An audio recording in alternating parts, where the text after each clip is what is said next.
Sekarang boleh dengar tak?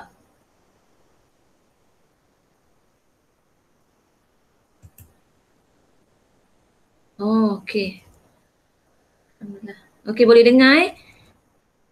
Okey, sekarang boleh dengar. Sorry, entah macam mana pula setting ni. Dia boleh tertukar pula ambil mikrofon mana entah. Sekejap cikgu share balik skrin. Uh, Okey, so kita start balik, sorry. So hopefully somebody boleh respon, boleh nampak skrin, boleh dengar suara cikgu eh.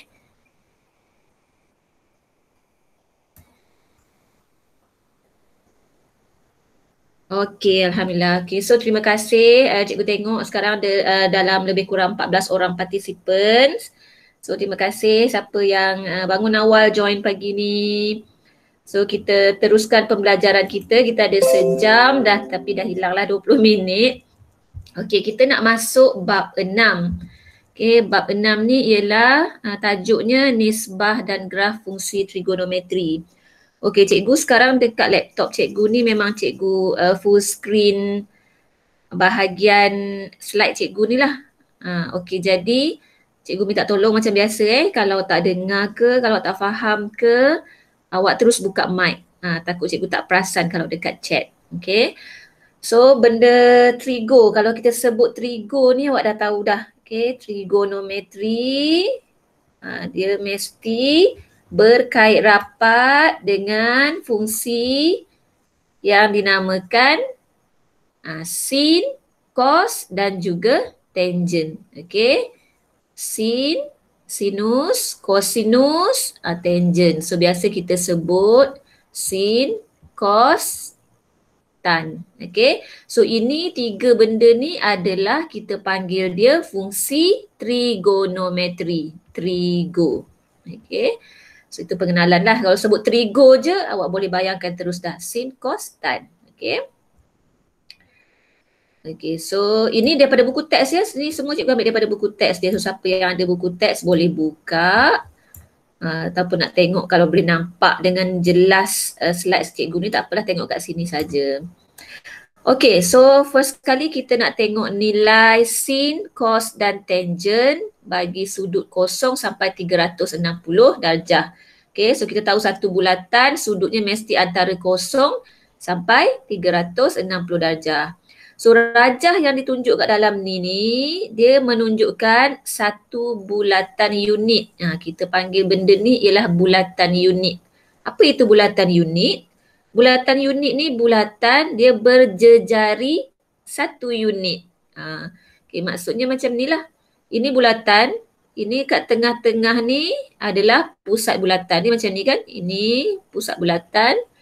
Ini bulatan. So ini kita panggil jejari. Awak dah belajar bulatan kan? So kalau kita sebut bulatan unit, maksudnya jejari ni nilai ialah satu unit. Okey. Kemudian dia berpusat di asalan. Mana satu asalan ni? Asalan ataupun origin. Origin ni ialah dekat satah kartes. Ini satah kartes kita. Selalu kita pakai lukis graf. Paksi X, paksi Y. Ini asalan. Asalan ni koordinat dia kosong, kosong. So kalau ada satu bulatan, jejari dia daripada pusat dia dekat asalan, jejari dia satu unit. Maksudnya ini nama dia bulatan unit. Okey. Kemudian kita masuk kepada nak tengok sudut. Ataupun kita tengok sukuan dulu. Okey. Ini satah kartes kita. Paksi X, paksi Y. Kan kita nampak kan dia membahagi kepada 4 bahagian. So yang ni kita recall balik, ini kita panggil dia sukuan pertama. Okey. Bahasa tulisan Roman dia. Okay, ini sukuan pertama. Lepas tu kita lawan arah jam. Ini sukuan kedua. Ini sukuan ketiga. Ini sukuan keempat. Okay, so kalau lepas ni cikgu sebut sukuan kedua, awak dah tahu dah kat mana kawasan dia. Okay, sukuan kedua Ini kawasan dia. Cikgu kata sukuan keempat, ini kawasan dia. Okey, 1, 2, 3, 4. Okey. So sukuan pertama ni, kalau kita buat bulatan, kalau kita sudut, kan kita belajar sudut kan. Contohnya kalau cikgu ada satu garisan kat sini, sudut ni kita kira daripada paksi X ke sini ni, yang sebelah kanan ni. So sudut kita kira lawan arah jam macam ni. Macam tu. Okay. So kalau daripada sini, kalau ada satu garisan ke sini, kita kira sudut macam mana daripada bawah ni naik ke atas ni. Ni sudut. Sudut biasanya kita guna simbol ni. Simbol theta nama dia. Okay. Theta. Kan tu kerja dia ke theta. Cikgu rasa yang atas ni. Kita double check balik tulisan dia. Okay, persebutan dia adalah theta. Theta ni merujuk kepada sudut. Berapa darjah, berapa darjah. Okay. So kalau macam ni kurang daripada 90 darjah. Kalau dia dah, garisan tu dah tegak macam ni. So kita ukur daripada sini ke sini. Itu dah 90 darjah. Kalau ada satu garisan ke sini lebih lagi. Kita ukur daripada sini ke sini, dia dah lebih 90 darjah. Kalau ada lagi satu garis kat sini, kita ukur daripada ujung sini sampai ujung sini. Kalau satu garisan lurus ni 180 darjah. Macam tu. Saya ada orang nak masuk.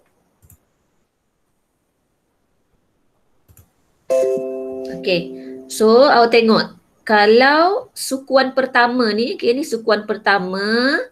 Sudut yang terlibat dekat sini adalah daripada 0 sehingga 90 darjah. Okey. Sudut kat sini adalah 0 hingga 90 darjah. Sukuan yang kedua ni daripada 90 sampai 180 darjah. Okey, cara kita baca ni kalau dia buat macam ni, theta lebih besar daripada 0 darjah, lebih kecil daripada 90 darjah.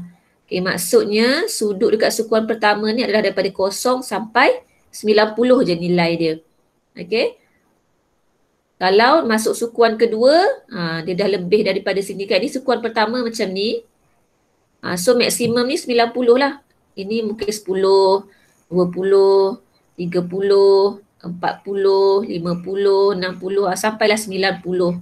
Okay, so melepasi je garisan ni, lepas daripada garisan ni dia dah lebih 90, 100, 120, 130, sampailah ke sini, ini satu garis lurus ni adalah 180 darjah. Okay, kemudian masuk sukuan ketiga, dia jadi daripada 180 sampai 270. Masuk sukuan keempat ialah daripada 270 sampai 360. Maksudnya satu bahagian ni, satu sukuan ni dia ada 90 lah. Ni 0 sampai 90, ni 90 sampai 180, 180 sampai 270, 270 sampai 360. So kalau kita belajar trigo ni dia memang sangat penting, dia sangat berkait rapat dengan sudut. Dia akan berkait dengan sin, cos, tangent dan dia akan berkait rapat dengan sudut. So kita kena mahir tentang sudut. Okay. So kalau cikgu sebut lepas ni sukuan 1, awak dah boleh bayang dah kat mana sukuan 1. Sukuan 1 dan awak dah tahu dah berapa dia punya sudut. Okay. Cikgu kata sukuan 1, so awak dah bayang dia kat sini. Sudut dia daripada 0 sampai 90. Kalau cikgu kata sukuan kedua kat sini, sudut dia lebih daripada 90, 90 sehingga 180. Cikgu kata sukuan ketiga awak dah boleh bayang dah benda tu kat sini. Kat sini dan sudut dia daripada 180 sampai 270. Okey. So dah clear benda-benda ni, dah clear pasal sudut ni dengan sukuan, barulah kita boleh masuk dekat bahagian sin, cos, tangent. Okey, ni aktiviti dalam buku teks tapi kita tak buat lah. Kita terus jump kepada hasil dia. Okey, yang kedua ni, sekejap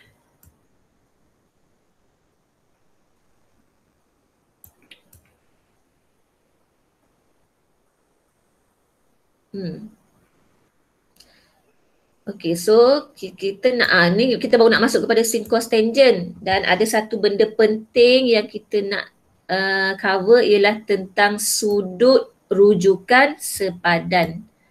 Okay, sudut rujukan sepadan ataupun kita notekan biasanya dengan alfa. Okay, so sudut ni biasa kita pakai theta tadilah, theta macam tu. Okay, tapi alfa ni kita guna untuk sudut rujukan, kita panggil sudut rujukan sepadan. Okay, biasa kita buat alfa. Okay, dia macam A yang curly A tu, alfa. Okay, satu benda yang awak kena pastikan awak tahu bila cikgu sebut sudut rujukan, nilai dia mesti kurang daripada 90 darjah. Kurang daripada 90 darjah. Kalau kurang daripada 90 darjah, maksudnya dia duduk dekat sukuan mana? Maksudnya sukuan 1 lah. Okay. So dia macam ni. Dalam trigo nanti, dalam soalan-soalan trigo nanti, awak akan nampak garis-garis warna pink ni. Okay, merujuk kepada gambar ni. Nampak garis pink ni. Mana cikgu ada pen pink tak? Apa? Baiklah. Okay, ini satu awak nampak dia lukis dekat sukuan pertama. Gambar pertama ni dia lukis dekat sukuan pertama. Gambar kedua dia lukis dekat sukuan kedua. Gambar ketiga dia lukis dekat sukuan ketiga. Gambar yang keempat ni dia lukis dekat sukuan keempat. Okey, ingatnya bahagian sukuan-sukuan. Okey. Soalan dia akan tanya macam ni. Okey, awak tengok contoh, siapa ada buku teks boleh tengoklah. Soalan dia macam contoh 1 ni. Tentukan sukuan dan sudut rujukan sepadan bagi setiap sudut yang berikut. Okey, dia bagi 138 darjah. Maksudnya tentukan 138 darjah ni duduk dekat sukuan yang mana? 239 ni dia duduk dekat sukuan yang mana? 312 ni dia duduk dekat sukuan yang mana? Okay, so benda ni tak susah sebab tadi kita dah tahu. Kan tadi sukuan pertama cikgu kata 0 hingga 90 darjah. Sukuan kedua kalau sudut tu lebih daripada 90. Okay, maksudnya 90 hingga 180 darjah. Sukuan ketiga 180 hingga 270 darjah. Yang keempat daripada 270 tadi sehingga 360 darjah. So kalau tengok je kat sini 138 dia lebih daripada 90. So dia bukan sukuan pertama lah. Dia duduk dalam sukuan yang kedua. So ini awak tahu dia duduk dalam sukuan kedua. Kalau 239 dia dah lebih daripada 180. Tapi dia tak sampai lagi 270. So dia duduk dalam area sini. Okay, 239 ni duduk di antara dalam ni, dalam range ini. So maksudnya dia duduk dekat sukuan ketiga. Kalau 312 ni dia duduk dekat sukuan keempat. Okay. So ini awak boleh jawab tentukan sukuan. Tapi macam mana nak cari sudut rujukan sepadan? Sudut rujukan sepadan ni lah yang cikgu nak cerita ni. Dah balik sikit. Okay. Sudut rujukan ni kita dia mesti bernilai kurang daripada 90 darjah. Okay.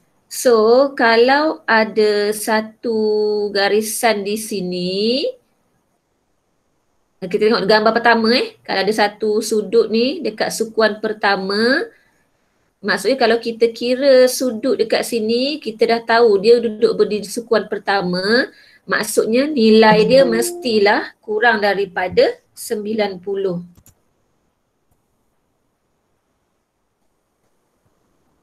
Ada orang lagi? Okey. Okey, so dia kurang daripada 90. Jadi sudut rujukan dia sama. Theta pun sini, sudut rujukan dia pun di sini. Sebab tu dia tulis alpha sama dengan theta. Okay? Maksudnya sebagai contoh, cikgu kata kat mana sudut 40 darjah? Dekat sukuan mana sudut 40 darjah? So, awak tahu 40 darjah ni kurang daripada 90. Dia mesti dekat sukuan pertama. Dia mesti dekat sini. So, theta ni 40 darjah macam ni. Ini lukisan dia kalau 40 darjah. Okay, 40 darjah dan inilah theta. Inilah juga alpha. Macam tu. Itu contoh yang pertama. Yang sukuan pertama. Kalau yang sukuan kedua ni,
Minta maaf lah banyak-banyak semua, tak macam mana cikgu tak perasan langsung terkeluar ni ha. Lepas tu sampai mana? Cikgu tengah explain alpha tadi ya. Cikgu dah explain sampai ni ha. Sekejap mana tengok ni, present. Sekejap mana present. Yang pula.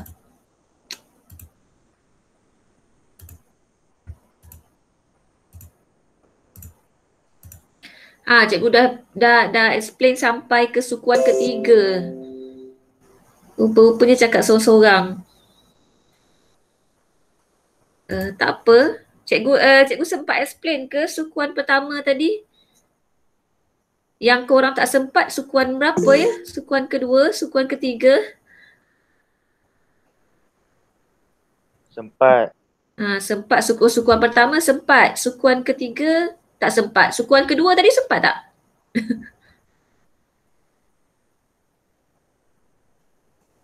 Oh, sukuan kedua sempat, yang ketiga lah tak sempat. Okey. Cikgu padam balik, cikgu explain balik. Sekejap.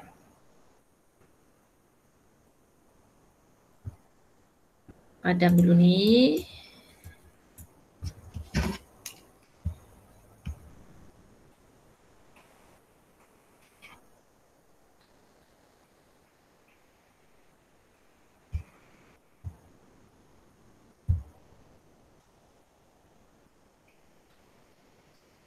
Okey, so katakanlah, cikgu bagi contoh tadi, katakanlah cikgu ada soalan, dia bagi sudut tu adalah 250 darjah. Okay, contoh dia bagi 250 darjah. So bila dia sebut je 250 darjah, awak dah tahu dah ni mesti dekat sukuan yang ketiga sebab dia dah lebih daripada 180 darjah. Okey, so kat sini sukuan pertama, sukuan kedua, so sukuan ketiga kat sini. So kita boleh assume line kita ada dekat sini. Okey, macam mana kita nak tulis sudut? Sudut kalau kita nak tulis, kita akan ambil daripada paksi X ni. Okey, sebelah kanan ni, so dia lawan arah jam. Sampai ke atas ni 90 darjah. Sampai ke tepi sini 180 darjah. Sampai ke bawah sini, inilah theta kita. Theta kita 250 darjah. So sekarang macam mana nak cari alfa dia? Alfa dia mesti kurang daripada, nilai dia mesti kurang daripada 90 darjah. So alfa dia kita kena buat theta iaitu 250 darjah tolak 180 darjah. Kenapa? Sebab alfa tu dekat sini. Macam mana nak tahu alfa cikgu kat sini ke ataupun kat bawah ni? Alfa. Alfa ni dia mesti berkepit antara kita punya line ni dengan paksi X. Maksudnya, kalau cikgu ambil pen color purple ni, atau ambil pink lah, biar pink tak. Kuning. Ambil kuning ni. Tak nampak pula nanti. Hijau. Okey. Ini adalah theta tadi. Theta tadi kita 250 darjah. Theta kita. So line tu mesti dekat sini. Betul? Line tu kat sini. Sebab kita kira sudut daripada sini tadi sampai ke sini. Ini sampai habis sukuan pertama 90, 180, sampai ke sini 250. Kalau sampai bawah ni, dia dah jadi 270. So jangan sampai bawah ni. Okay, so alpha kita mesti dia berkepit antara line ini dan juga paksi X. Jadi alpha kita yang ini, bukan yang di bawah ni. Tu cara kita nak tentukan kita punya alpha duduk dekat mana.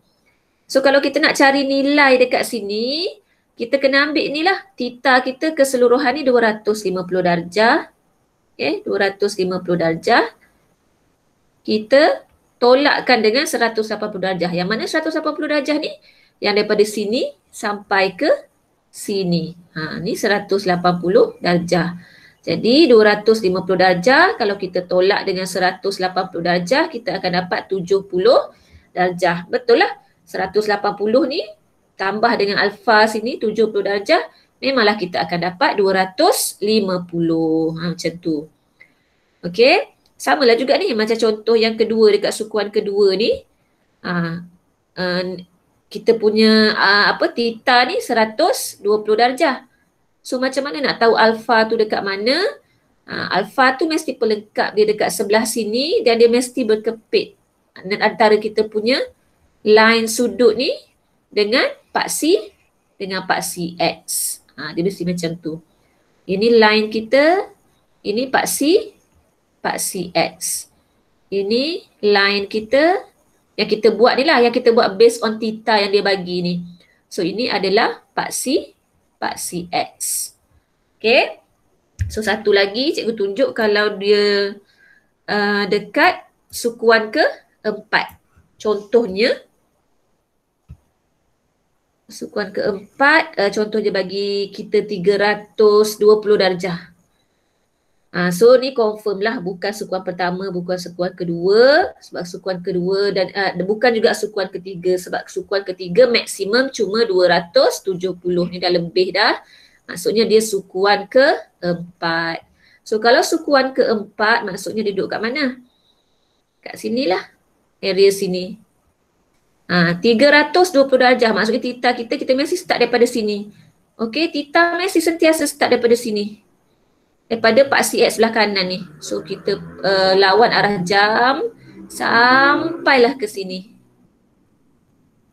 So ini adalah semua sekali theta bernilai 320 darjah. Kat mana alfa? Alfa mesti kurang daripada 90.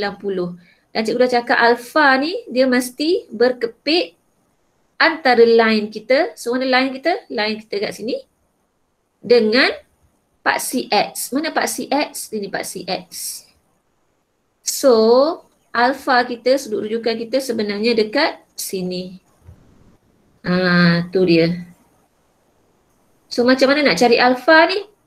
Alfa ni, so kita nampaklah satu bulatan penuh, sudut dia adalah 360 darjah.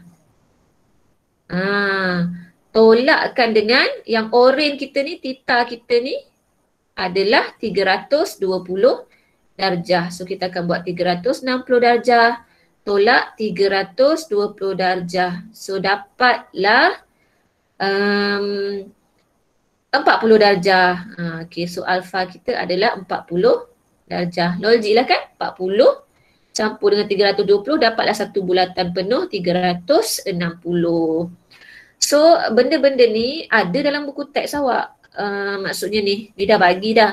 Macam mana nak cari alfa dekat, dia kata macam mana nak cari alfa dekat sukuan ketiga, buat theta tolak 180 darjah. Kalau sukuan keempat, macam mana nak cari alfa, buat 360 darjah tolak dengan theta. Macam mana kalau kat sukuan kedua, macam mana nak cari alfa dia, 180 darjah tolak theta. Benda-benda ni dia dah bagi dalam buku teks awak, tapi apa yang cikgu tunjuk dekat awak ni cikgu explain macam mana awak boleh dapat ni 180 darjah tolak theta. Macam mana awak boleh dapat theta tolak dengan 180 darjah. Macam itulah. Okay. So habislah kelas kita hari ni sampai 8.55. Pukul 9 awak ada kelas lain lagi. Ni semua benda ada kat sini Kalau buku teks ada ni Kalau sukuan kedua, kalau siapa nak hafal boleh hafal. Tapi cikgu explain supaya awak faham daripada mana datangnya 180 tolak theta. Daripada mana dapat theta tolak 180. Daripada mana dapat 360 darjah tolak theta. Okay. So untuk hari ni kita berhenti sampai sini je lah dulu. InsyaAllah esok ada lagi setengah jam kan, kita sambung lagi lah. Kita sambung lagi. So terima kasih untuk hari ni. Minta maaf banyak sangat technical problem hari ni. So ada apa-apa yang awak nak tanya tak? Ada berbaki 4 minit.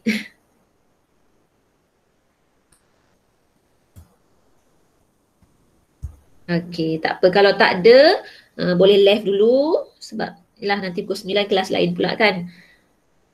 Okey, so terima kasih semua.